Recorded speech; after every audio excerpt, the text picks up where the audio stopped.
सबसे पहले इस टाइटल को समझते हैं। A wide oil. आयल का मतलब होता है गलियारा।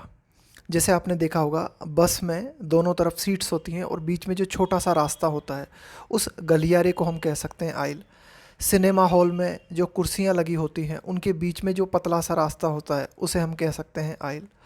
यहाँ हम बात करने वाले हैं संसद के संदर्भ में कि संसद में जो सदन होता है उसमें एक तरफ पक्ष बैठता है और एक तरफ विपक्ष बैठता है और एक तरह से उनके बीच में क्या होता है, एक गलियारा होता है। इसके दो मतलब हैं गलियारे के यहाँ पे कि भाई एक तो क्या है कि जो पक्ष और विपक्ष है उनके बीच की जो दूरी है वो और ज़्यादा वाइड होती जा रही है, बढ़ती जा रही है। यानी कि पक्ष और विपक्ष को मिलकर सामंजस्य के साथ काम करना चाहिए, लेकिन ऐसा हो नहीं पा रहा। पक्ष और विपक्ष में असामंजस्य बढ़ता जा रहा है, उसके लिए कहा गया है अ वाइड आइल। पार्लियामेंट, एक बात हमेशा ध्यान रखना, ये जो पार्लियामेंट है ना इसके आगे हम आर्टिकल द का प्रयोग नहीं करते। Parliament must remain the forum. Forum का मतलब होता है मंच। फॉर एयरिंग, एयर का मतलब होता है एक्सप्रेस करना, अभिव्यक्त करना the views of all representatives. कि संसद को एक मंच बने रहना चाहिए। रिमेन का मतलब है बने रहना। किस बात के लिए, किस बात का मंच जो है संसद को बने रहना चाहिए? For airing the views of all representatives. कि जो सभी प्रतिनिधि हैं उन प्रतिनिधियों के माध्यम से विचारों को अभिव्यक्त करने का मंच जो है पार्लियामेंट को बने रहना चाहिए। In a move that is unprecedented, कि भाई एक तरह का कदम उठाते हुए। अनप्रेसिडेंटेड, अनप्रेसिडेंटेड का मतलब होता है अभूतपूर्व। अभूतपूर्व का मतलब होता है जो आपको पहले कभी देखने को नहीं मिला, पहली बार आपको कोई चीज़ देखने को मिलती है, पहली बार कोई इंसिडेंट होता है, उसको हम बोलते हैं अनप्रेसिडेंटेड। इन इंडियाज़ पार्लियामेंट्री हिस्ट्री, कि भारत के संसदीय इतिहास में ये कदम जो है अभूतपूर्व था। क्या था वो कदम? 60 members of the Rajya Sabha, Rajya Sabha के जो 60 सदस्य थे, हैव एक्सप्रेस्ड, उन्होंने अभिव्यक्त किया है, a loss of confidence in the chairman. यानी कि राज्यसभा के जो चेयरमैन होते हैं, जो सभापति हैं, कौन है वर्तमान में? जगदीप धनखड़। तो राज्यसभा के सभापति जो हैं जगदीप धनखड़, उनमें अविश्वास अभिव्यक्त किया है राज्यसभा के 60 मेंबर्स ने। हु, यहाँ पे हु आया है जगदीप धनखड़ के लिए। Who is also the vice president of India, Jagdeep Dhankhar जो कि भारत के उपराष्ट्रपति भी हैं। दीज मेंबर्स ऑफ पार्लियामेंट, कि ये जो संसद के सदस्य हैं फ्रॉम द अपोजिशन, है ना, विपक्ष की साइड से थे ये 60 members, have given notice for a resolution. तो इन सदस्यों ने क्या किया है? एक नोटिस दिया है, एक सूचना दी है। किस बात के लिए? For a resolution. रेजोल्यूशन का मतलब होता है एक तरह का कोई डिसीजन आप लेते हो, कोई प्रस्ताव आप पारित करते हो। For a resolution seeking, seek का मतलब है चाहना। तो कुल मिला के एक प्रस्ताव के लिए नोटिस जो है इन्होंने दिया है 60 मेंबर्स ने, ये चाहते हुए, क्या चाहते हुए? हिज रिमूवल फ्रॉम ऑफिस, कि मिस्टर जगदीप धनखड़ जो हैं उन्हें उनके ऑफिस से रिमूव किया जाए। यानी कि इन 60 मेंबर्स का कहना है कि भाई हमारा ये जो राज्यसभा के सभापति हैं उनमें विश्वास नहीं है, हमें लगता है कि ये पक्षपातपूर्ण तरीके से काम कर रहे हैं, इसलिए हम इनका रिमूवल चाहते हैं, इन्हें जो है इनके पद से हटाना चाहते हैं। द रेजोल्यूशन, कि भाई ये जो प्रस्ताव है, इज अनलाइकली, लाइकली का मतलब होता है ऐसा होने की उम्मीद है, अनलाइकली मतलब ऐसा होने के चांसेस नहीं है, ऐसा होने की उम्मीद नहीं है। टू फेस अ वोट, अब ये जो प्रस्ताव है इस प्रस्ताव के संबंध में वोटिंग होगी, इस बात की बहुत कम संभावना है। And will be defeated if it does. और मान लो इस प्रस्ताव को लेकर अगर वोटिंग होती भी है तो भी ये प्रस्ताव जो है हार जाएगा, ये प्रस्ताव पारित नहीं हो पाएगा। But that is beside the point, लेकिन ये बात उतनी महत्वपूर्ण नहीं है। बिसाइड द पॉइंट का मतलब होता है इररिलेवेंट होना, इम्पोर्टेंट ना होना। लेकिन बात जो है ये इम्पोर्टेंट नहीं है कि भाई ये प्रस्ताव जो है उस पर वोटिंग नहीं होगी, और ये प्रस्ताव जो है अगर इस पर वोटिंग होती भी है तो ये प्रस्ताव हार जाएगा। ये बात इररिलेवेंट है, ये बात महत्वपूर्ण नहीं है। तो महत्वपूर्ण बात क्या है? What is real and damaging for democracy is, कि वास्तविक जो बात है वो क्या है, एंड डैमेजिंग जो कि नुकसान पहुंचाने वाली है, फॉर डेमोक्रेसी यानी कि डेमोक्रेसी के लिए डैमेजिंग है, डेमोक्रेसी को नुकसान पहुंचाने वाली है। वो बात ये है, the trust deficit between the chair and the opposition members. Between the chair, यहाँ चेयर से मतलब है सभापति, एंड द अपोजिशन मेंबर, कि ये जो अविश्वास की कमी देखने को मिली है। डेफिसिट का मतलब होता है घाटा, ट्रस्ट डेफिसिट का मतलब हो गया एक तरह से विश्वास की कमी। तो जो सभापति हैं और विपक्ष के जो सदस्य हैं उनके बीच में विश्वास की जो कमी देखने को मिली है, ये हमारी डेमोक्रेसी के लिए सबसे ज़्यादा डैमेजिंग है। चिंताजनक बात ये है।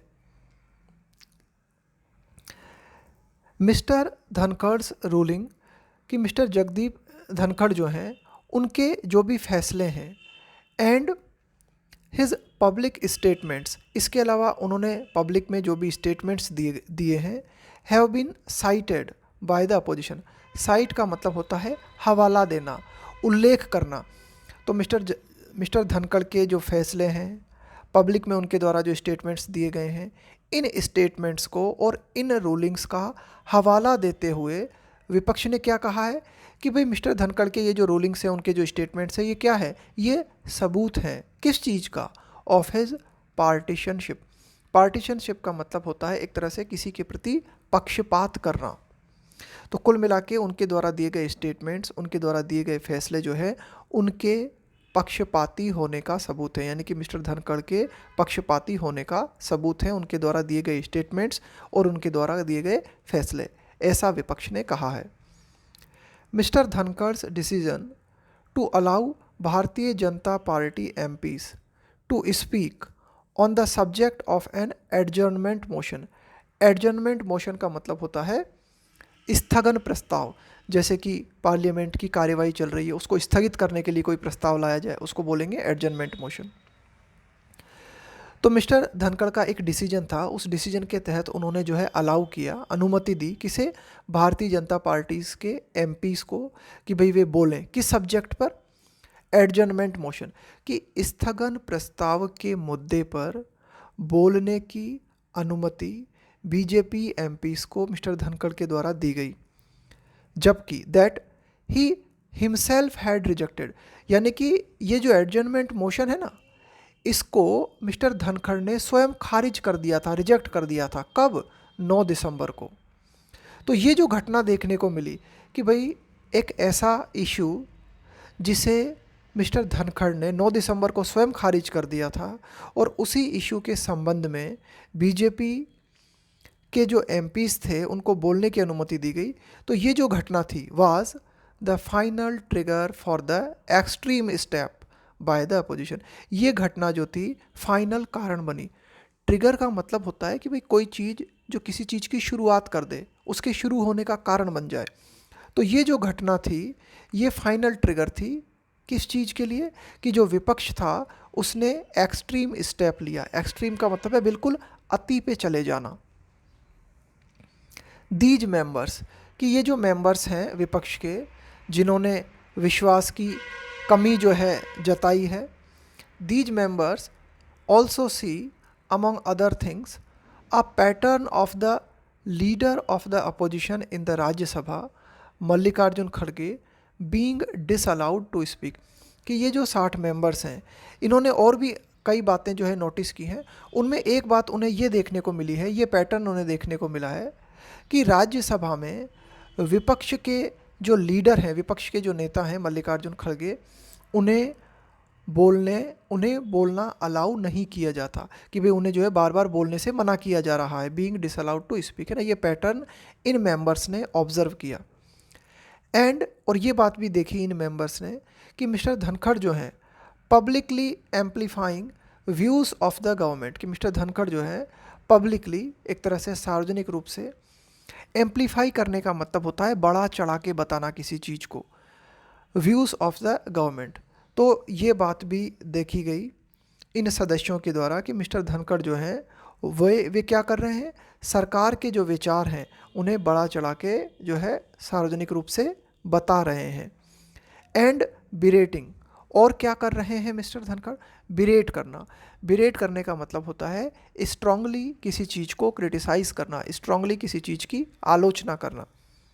दोज ऑफ द अपोजिशन, यानी कि विपक्ष के जो विचार हैं उनकी जो है आलोचना करना, और सरकार के जो व्यूज़ हैं उनको बड़ा चढ़ा के प्रस्तुत करना। ऐसी बात भी इन सदस्यों ने जो है सभापति के संबंध में देखी। मोस्ट ऑफन, अक्सर, it is career politicians who are elected. देखो, करियर पॉलिटिशियंस का मतलब हो गया एक तरह से परमानेंट। जब हम बोलते हैं ना किसी चीज़ के लिए, जैसे हमने कहा कि कोई व्यक्ति है वो करियर डिप्लोमेट है, इसका मतलब है वो एक तरह से प्रोफेशनल है, परमानेंट है।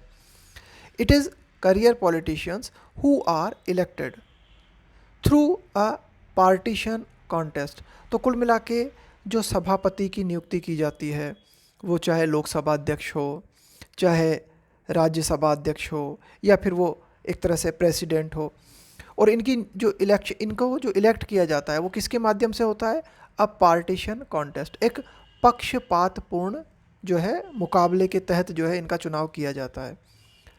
टू सपोज्डली, और अब ये जो चुनाव हो जाता है, यानी कि एक बार कोई राज्यसभा का सभापति बन गया, लोकसभा का जो है सभापति बन गया, तो उनसे ये उम्मीद की जाती है, सपोज्डली का मतलब है कि भाई ये एक्सपेक्टेशन की जाती है कि ये जो पोजीशन है उनकी वो कैसी है, अपॉलिटिकल पोजीशन है ना, कि भाई वो गैर राजनीतिक पोजीशन है, जैसे कि प्रेसिडेंट है, वाइस प्रेसिडेंट है, स्पीकर ऑफ द लोकसभा, है ना। तो ये उम्मीद की जाती है कि भाई इनकी जो पोजीशन है ये कैसी है, अपॉलिटिकल पोजीशंस है, यानी कि ये एक तरह से पक्षपात रहित होके जो है काम करेंगे।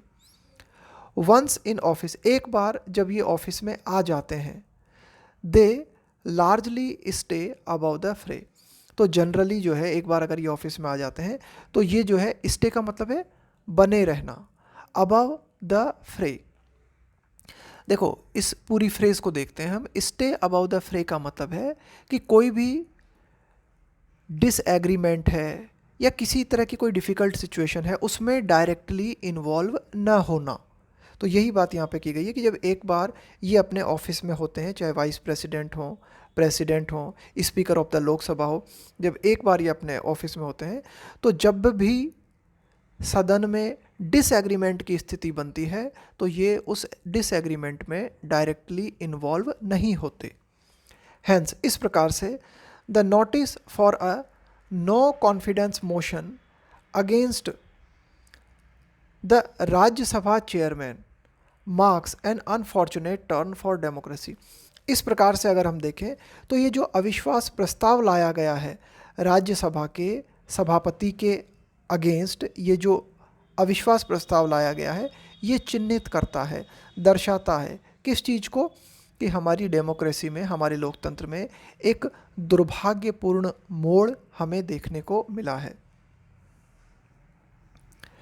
इट इज़ नो कोइंसिडेंस, ये कोई संयोग नहीं है, दैट कि all this comes against the backdrop of a constant campaign by the BJP to shrink. Shrink का मतलब है और सिकोड़ देना, बिल्कुल कमज़ोर कर देना, द अपोजिशन स्पेस। ये कोई संयोग नहीं है कि ये सब कुछ जो है हमें इस पृष्ठभूमि के मद्देनज़र देखने को मिला है ना। किस पृष्ठभूमि के मद्देनज़र, a constant campaign by the BJP, कि बीजेपी के द्वारा, कांस्टेंट का मतलब है लगातार, कैंपेन अभियान, कि बीजेपी के द्वारा जो है ना एक लगातार अभियान चलाया जा रहा है। किस चीज़ के लिए, कि जो विपक्ष की जो जगह है उसे और ज़्यादा कम किया जा सके।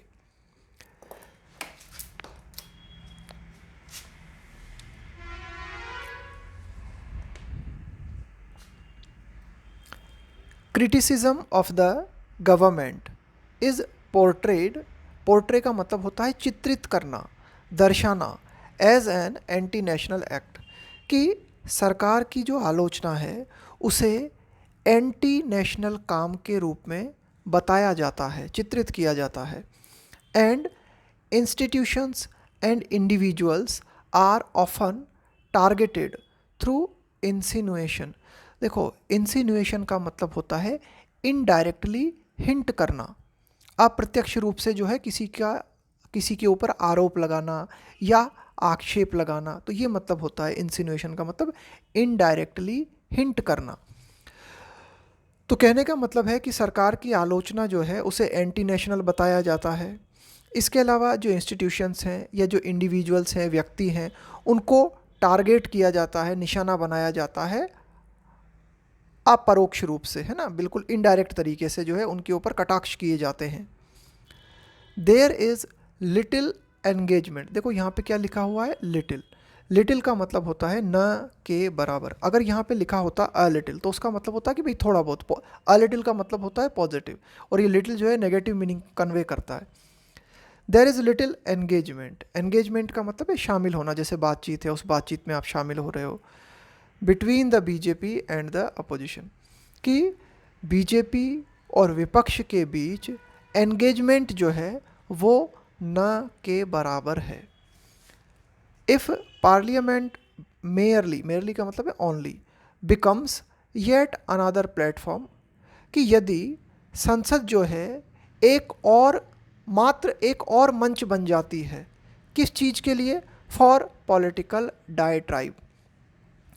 देखो, डायट्राइब का मतलब होता है जो एक तरह की एंग्री स्पीच जो होती है ना, उसमें आप जो है किसी की बहुत ही ज़्यादा आलोचना करते हो, किसी चीज़ को बहुत ही ज़्यादा क्रिटिसाइज़ करते हो, तो उसको हम बोलते हैं डायट्राइब, है ना। तो कहने का मतलब ये हुआ कि अगर संसद भी सिर्फ और सिर्फ एक प्लेटफॉर्म बन जाती है पॉलिटिकल डायट्राइब के लिए, तो इससे क्या होगा, इट विल इरोड। इरोड का मतलब है कम करना। रादर देन का मतलब है के बजाय, की तुलना में, रादर देन री इन्फोर्स डेमोक्रेसी। री इन्फोर्स का मतलब होता है और मजबूत करना, यानी कि अगर संसद भी एक मंच बन जाती है पॉलिटिकल डायट्राइब के लिए, तो इससे क्या होगा, इससे संसद मजबूत होने के बजाय उस जो संसद है हमारी, जो हमारा लोकतंत्र है, उसमें क्या होगा, कमी आएगी। हमारी डेमोक्रेसी जो है वो और ज़्यादा इरोड होगी, उसमें कमी आएगी।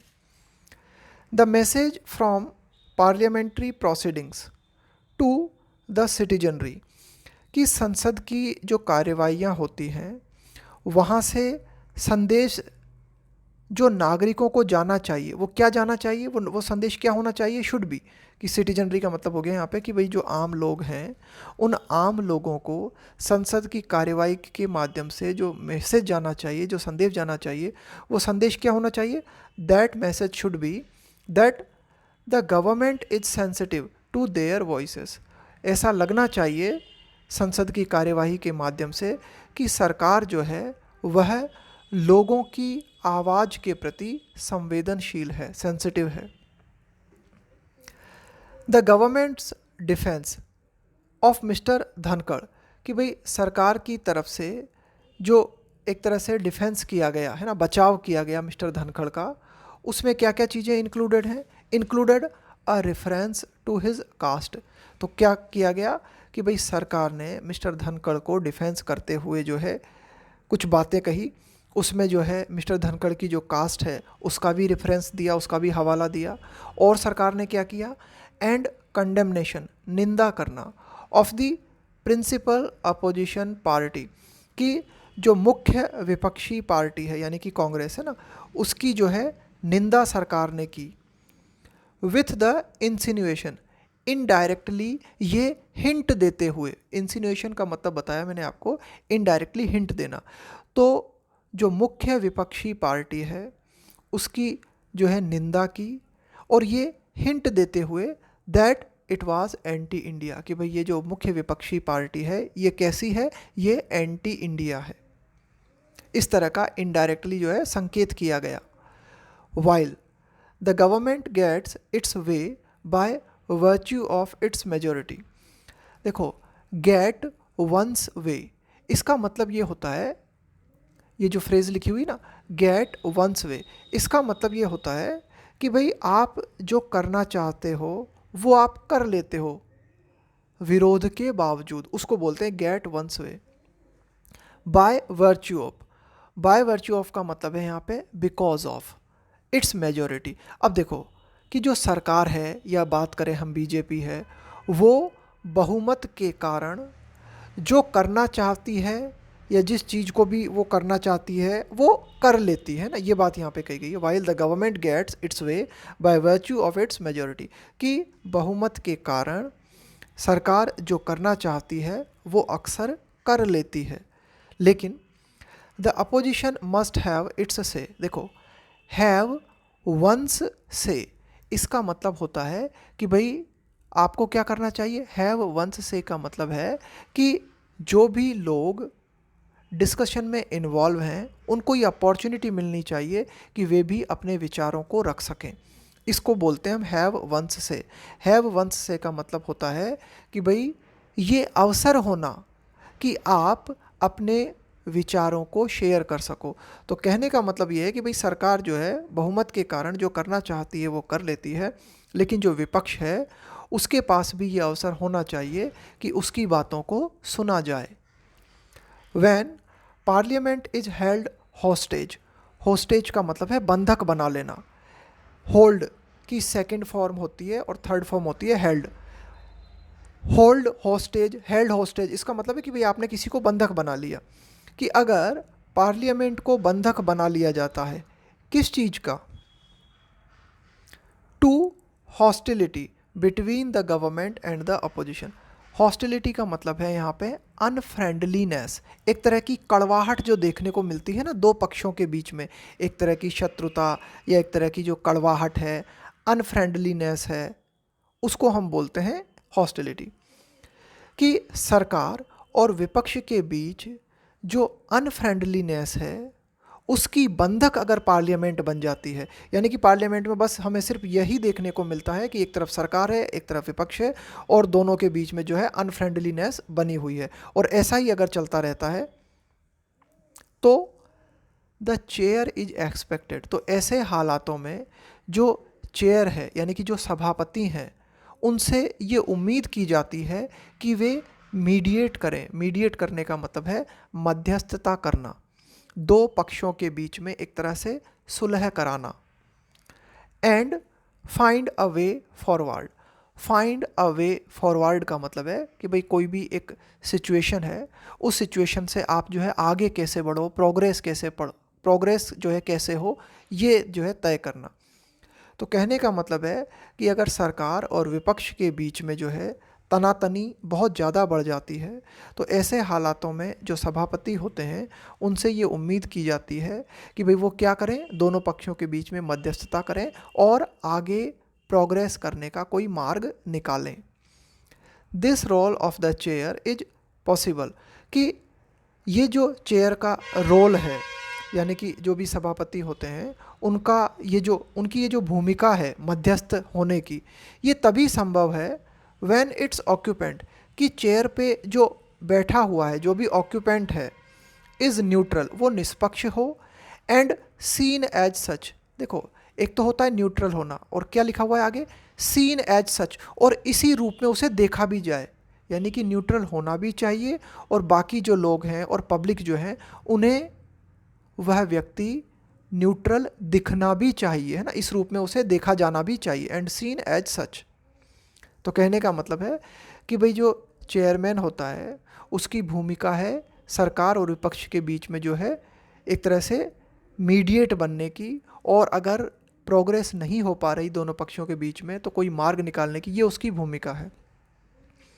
और ये तभी संभव है जब जो चेयरमैन है वो कैसा है, यानी कि जो ऑक्यूपेंट है वो कैसा है, वो बिल्कुल न्यूट्रल है और अन्य सदस्यों के द्वारा भी उसे न्यूट्रल के रूप में देखा जाए, यानी कि लगना भी चाहिए, न्यूट्रल होना भी चाहिए और लगना भी चाहिए। रिगार्डलेस ऑफ, रिगार्डलेस ऑफ का मतलब है कि भाई इस बात की परवाह किए वगैरह ना, regardless of the merit of the grievances. Grievance का मतलब है शिकायतें, कि ये जो विपक्ष के मेंबर्स हैं इनकी जो शिकायतें हैं उनमें कितना मेरिट है। मेरिट होने का मतलब है कि भाई वो कितनी डिज़र्व करती हैं, ठीक है ना, कि भाई वो कंसीडर की जानी चाहिए या नहीं की जानी चाहिए। तो जो ग्रीवेंसेस हैं उनमें कितना मेरिट है ये ना, इस बात को तो छोड़ो, रिगार्डलेस ऑफ द चेयरमैन को टेक अ प्रोएक्टिव अप्रोच, कि वर्तमान में जो सभापति हैं, है ना, यहाँ पे खास करके जो राज्यसभा के सभापति हैं वो क्या कर सकते हैं, कुड यहाँ पे आया है पॉसिबिलिटी के लिए। Take a proactive approach, proactive का मतलब है कि भाई आगे से ही एक्शन लेना, सक्रियता दिखाना। तो चेयरमैन जो है वो क्या कर सकते हैं, सक्रियता दिखाते हुए एक दृष्टिकोण अपना सकते हैं, और वे क्या कर सकते हैं, टू रीअश्योर हिज क्रिटिक्स, कि उनके जो भी आलोचक हैं उन आलोचकों को आश्वस्त करने के लिए चेयरमैन जो हैं कदम उठा सकते हैं सक्रिय रूप से, और वे ये दिखा सकते हैं that he is above the political फ्रे, यानी कि चेयरमैन जो है वो ये बात दिखा सकते हैं कि भाई मैं जो हूँ, यानी कि चेयरमैन जो है वो ये दिखा सकते हैं कि भाई वे जो राजनीतिक फाइट है उससे ऊपर हैं। फ्रे का मतलब होता है एक तरह का फाइट, है ना, कि भाई मान लो कि जिसमें कई लोग हिस्सा ले रहे हैं, इस तरह की कोई फाइट आपको देखने को मिलती है तो उसे हम क्या कहेंगे, फ्रे। तो चेयरमैन जो है ना, सक्रिय रूप से इस बात को दिखा सकते हैं कि भाई मैं पॉलिटिकल फ्रे से ऊपर हूँ, और वे अपने जो आलोचक हैं उनको आश्वस्त कर सकते हैं। For the sake of, for the sake of का मतलब है के खातिर, फॉर द सेक ऑफ का मतलब है के खातिर। इंस्टीट्यूशनल इंटेग्रिटी, इंस्टीट्यूशन का मतलब हो गया यहाँ पे कि भाई जिस पद पे वे हैं, है ना, जिस पद की गरिमा को वे बढ़ा रहे हैं, है ना, उपराष्ट्रपति के पद पे हैं, राज्यसभा के सभापति के पद में है ना, तो उनका जो है इंस्टीट्यूशन है एक, और ये एक महत्व रखता है। उसकी इंटेग्रिटी, इंटेग्रिटी का मतलब होता है एक तरह से ईमानदारी, है ना, इंटेग्रिटी का मतलब होता है फेयरनेस। तो जो इंस्टीट्यूशन है, यानी कि यहाँ पे हम बात करें कि जो राज्यसभा का जो पद है, ये जो इंस्टीट्यूशन है उसकी जो ईमानदारी है उसके खातिर, उसकी इंटीग्रिटी को बनाए रखने के लिए चेयरमैन जो हैं वे एक्टिवली आगे आके अपने आलोचकों को आश्वस्त कर सकते हैं, और उन्हें ये बता सकते हैं कि भाई मैं जो है पॉलिटिकल फाइट जो है उससे ऊपर हूँ, और उन्हें इस तरह से वे जो है आश्वस्त कर सकते हैं। तो ये था हमारा आज का एडिटोरियल।